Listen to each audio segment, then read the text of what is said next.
Assalamualaikum warahmatullahi wabarakatuh. COVID-19, kluster tabligh jadi penyelamat Malaysia. What if tiada kluster tabligh? Apa jadi kepada negara? Sebelum meneruskan tontonan video ini, sila subscribe, like, share dan komen. Alhamdulillah, syukur kita kehadrat Ilahi kerana dengan rahmatnya, maka negara kita Malaysia kini berada pada senarai yang ke-72 dalam kes COVID-19 dengan 8,677 kes positif dan 121 kematian. Jadi bila dibandingkan dengan situasi di dunia sekarang ni, dunia telah mencatatkan 12.1 juta kes positif. Kematian pula telah mencapai 551,976. Dengan US mencatat rekod tertinggi dengan 3.1 juta kes positif dan 134,000 kematian. Diikuti oleh Brazil dengan 1.7 juta dengan 68,000 kematian. Kemudian diikuti oleh India, Rusia, Peru, Chile, Spain, UK, Mexico dan Iran. Ini top 10. Top 10. Ini negara-negara yang 10 negara-negara tertinggi dalam kes COVID-19 ini. Kemudian Arab Saudi sekarang ni dan musim haji kan, jadi kita kena buat rujukanlah negara Arab. Jadi Arab Saudi sudah mencatatkan 220,000 kes dengan 2,059 kematian. Itu yang menyebabkan kita menangguhkan musim haji tahun ni. Jadi orang Malaysia tak dapat pergi haji lah akibat dia kan. Dan Arab Saudi pun menghadkan musim haji ataupun ibadah hajinya kepada rakyat negaranya dan yang dalam lingkungan berdekatan dengan Mekah saja. Jadi mana ada dihadkan kepada berapa ribu gitulah. Kalau tak silap 10,000 jemaah gitu sajalah. Maknanya tak ramailah yang orang Arab Saudi sendiri yang dapat untuk menunaikan fardu haji tahun ini. Jadi oleh kerana kes di sana masih agak tinggi. Kita di Asia Tenggara pula, Indonesia merekodkan 68,000 kes dengan 3,359 kematian. Diikuti oleh Filipina 50,359 kes dan 1,314 kematian. Kemudian Singapura 45,000. Singapura berada di nombor 38, 45,298 dan hanya 26 lah kematian. Singapura ni walaupun kesnya tinggi tetapi kematiannya, jumlah kematiannya rendah. Dan Malaysia sekarang ni berada di tangga ke-72. Kita dah jauh di bawah dengan 8,677 kes saja dan 121 kematian. Begitulah. Bersyukur sangatlah kita kita lewat penelitian. Sebelum 15 Mac 2020, kes COVID-19 di Malaysia adalah sama seperti negara lain di Asia Tenggara. Kenaikan mendadak pada 16 Mac 2020 dengan kes baru hari tersebut sebanyak 190 kes pada hari tersebut. Hampir 5 kali ganda dari hari sebelumnya, iaitu hanya 41 kes. Memberi satu kejutan kepada kerajaan yang baru ditubuh dan juga rakyat sekalian. Jadi kalau kita lihat kepada graf ini, pada peringkat awalnya Mac 11, Mac 13, Mac 15 ni kita lebih kurang sama je dengan negara-negara lain di Asia Tenggara ni. Jadi kalau kita tengok 12 hari bulan, Malaysia 20 daily confirm case lah, maknanya case baru setiap hari. Filipina 16, Indonesia 15, Singapura 12, Thailand 11, walaupun kita tinggilah, paling tinggilah nak dikirakan, tapi masih dalam lingkungan 20 ke bawah. Kemudian pada 15 hari bulan, Filipina 47 kes, Malaysia 41, Indonesia 27, Singapura 14, Thailand kosong. Nah, pada 16 hari bulan, Malaysia sudah mendadak naik ke 190 kes.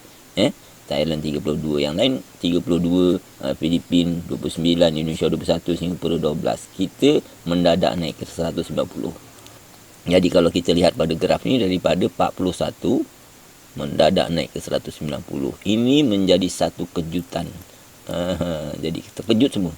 Kita rakyat Malaysia pun jadi terkejut. Apa dah jadi negara kita ni? Jadilah kan Kemudian pada 20 hari bulan walaupun turun tapi masih tinggi 110 kes. Jadi Maknanya berbanding dengan Indonesia hanya 55. Maknanya 2 kali ganda Indonesia kita kesnya. Jadi ini dan dia teruslah ni tinggi saja berbanding dengan negara lain. Jadi ini kes baru setiap hari Malaysia lebih tinggi berbanding negara lain di Asia Tenggara. Ini menjadi satu kejutan.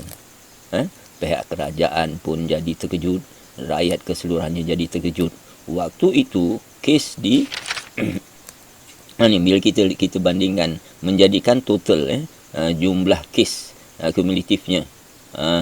Ni jumlah kes kumulatifnya kita ni pada graf yang ini terus mendadak mencanak naik macam ini berbanding dengan negeri-negeri lain di Asia Tenggara.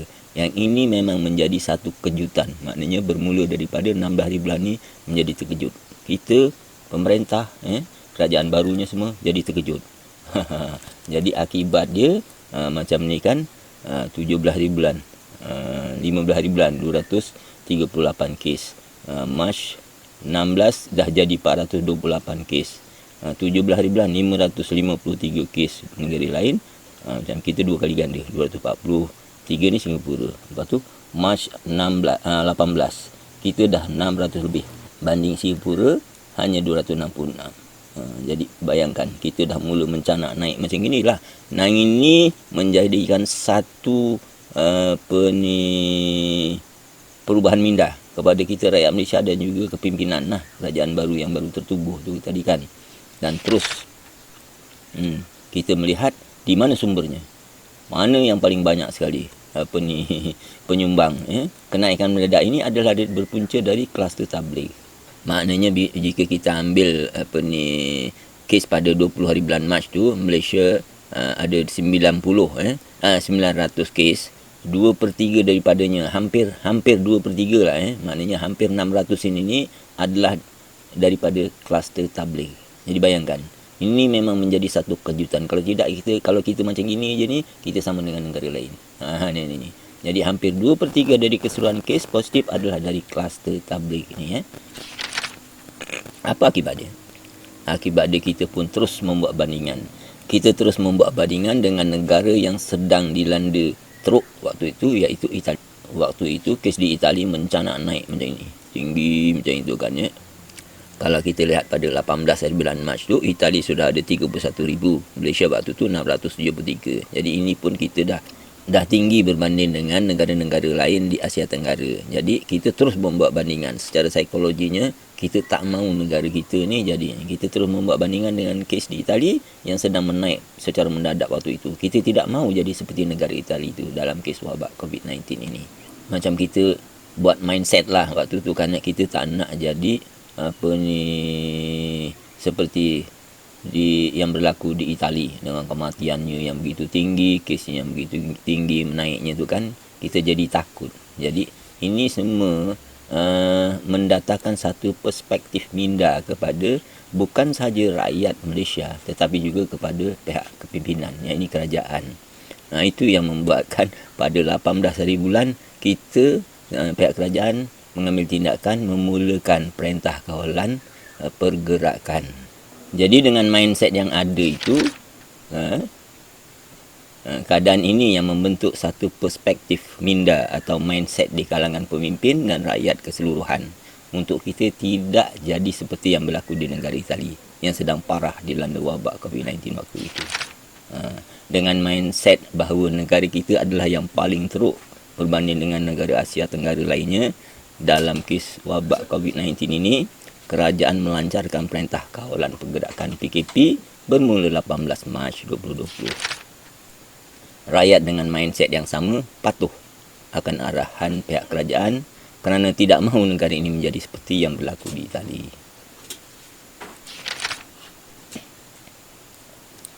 Jadi, bila demikian seolah-olahnya kewujudan kluster tabligh menjadi penyentak,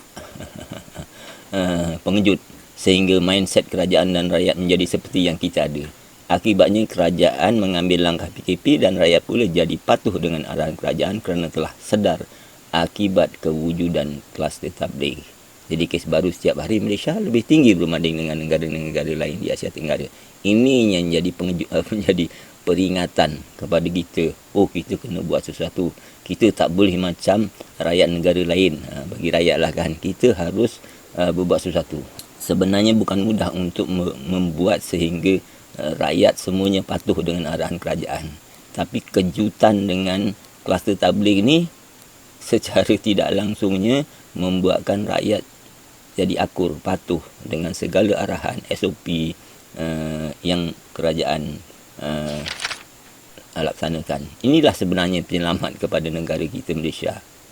Jadi kluster tabligh ni, kes yang berlaku di Simpang Renggam contohnya lah, di mana majlis perkahwinan di kampung tersebut pada 14 Mac, maknanya sebelum PKP, yang ada orang tabligh datang jemputan, menjadi pusat penyebaran COVID-19 sehingga kampung tersebut dikenakan PKPD, perintah kawalan pergerakan diperketat.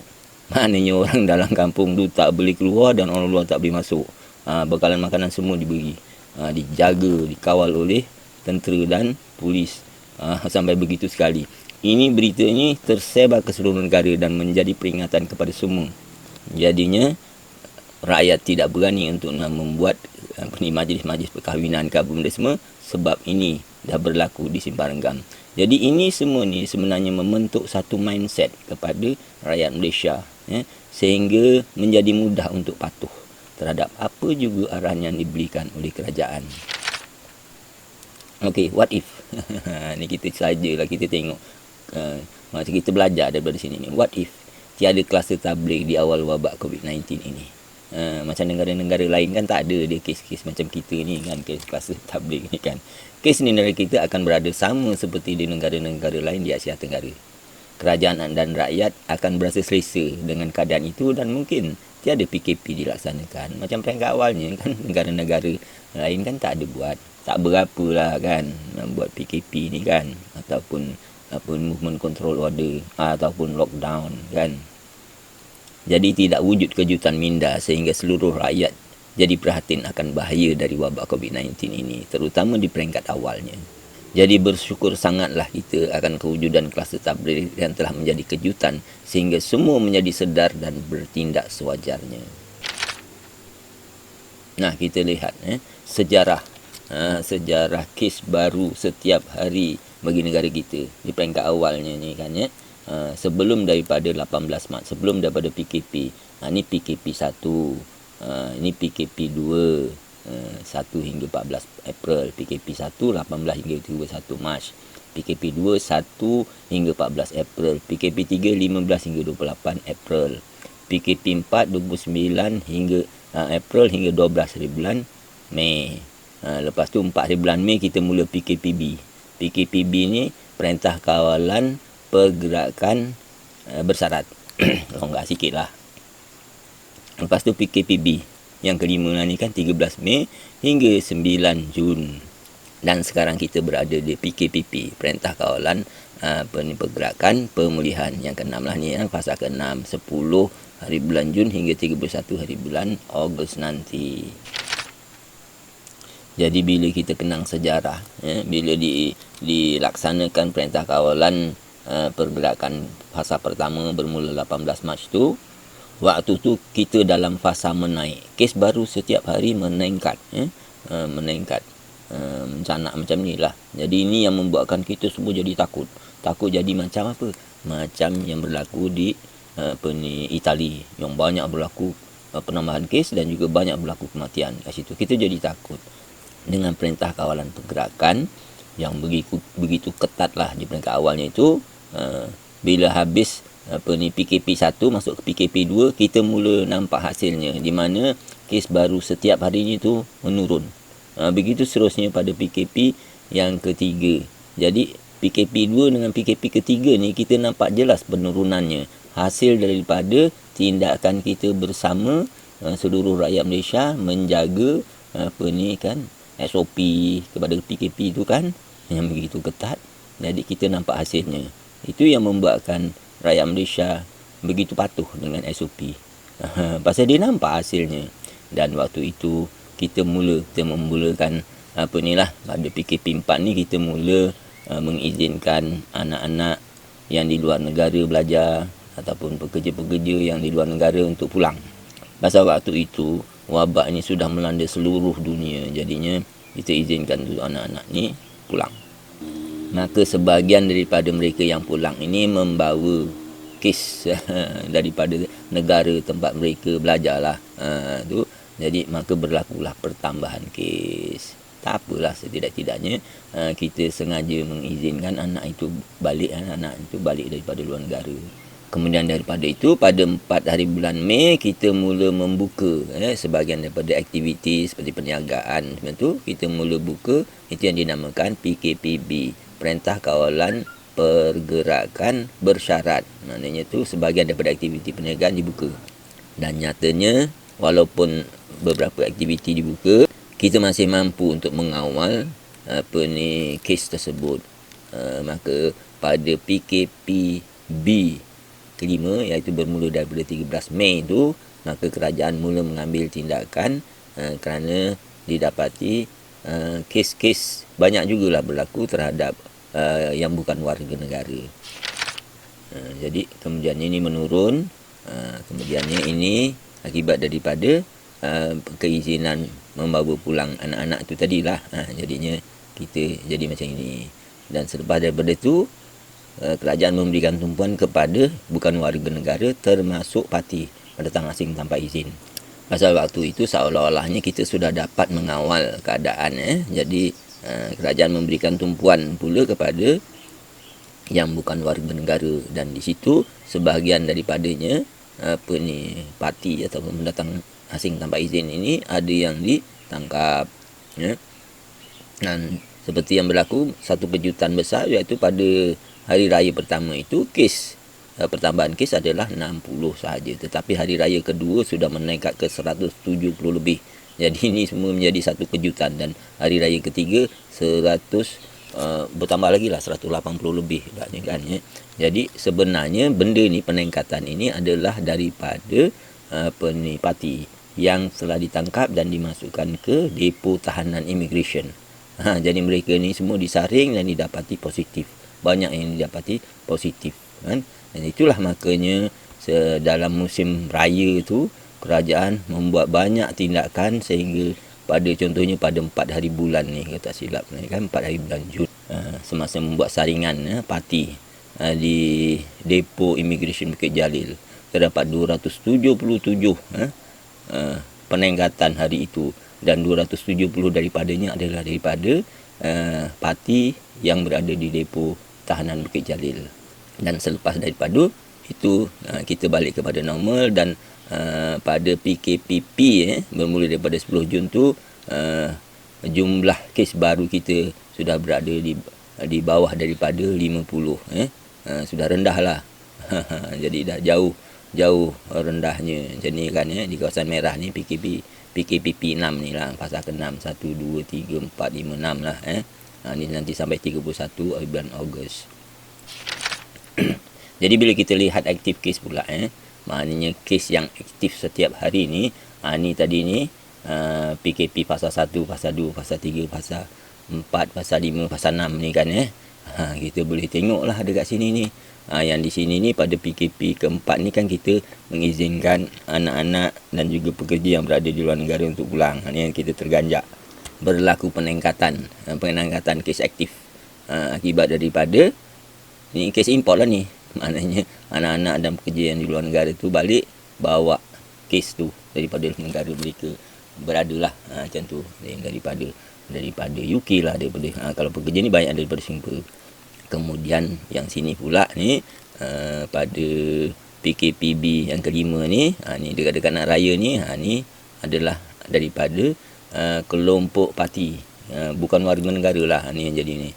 Sekarang kita sudah berada di kawasan mendata, dah turun di bawah daripada 10% kita. Kes tertinggi kita aktif kes ni 2596, ambil 10%-nya jadi maknanya 260 negara hijau yang ni. Jadi kita sudah berapa tu, sudah seminggu lebih lah berada di bawah daripada 10% ni. Jadi kita memang dah alhamdulillah lah. Cuma kita harus terus berjaga-jagalah, jangan sampai dia naik semula seperti mana di mana tu, di Arab Saudi, di Amerika, semua tu kan di Bosnia Herzegovina. Yang dah turun, naik semula. Begitu juga tengok Australia pun begitu juga. South Korea pun ada naik sikit lah, tapi kan masih dalam kawalan.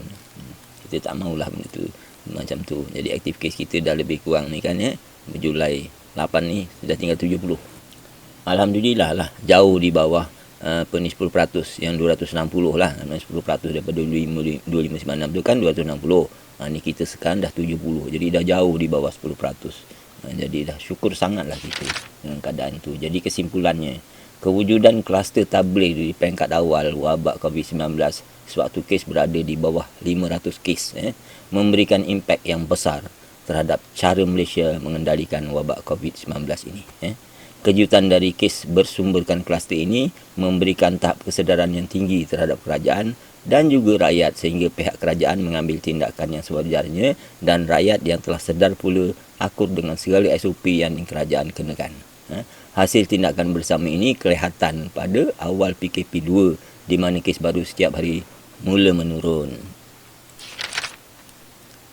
Hasil positif ini memberi semangat untuk rakyat terus patuh dengan SOP PKP dan kerajaan pula berbuat sebaiknya terhadap rakyat.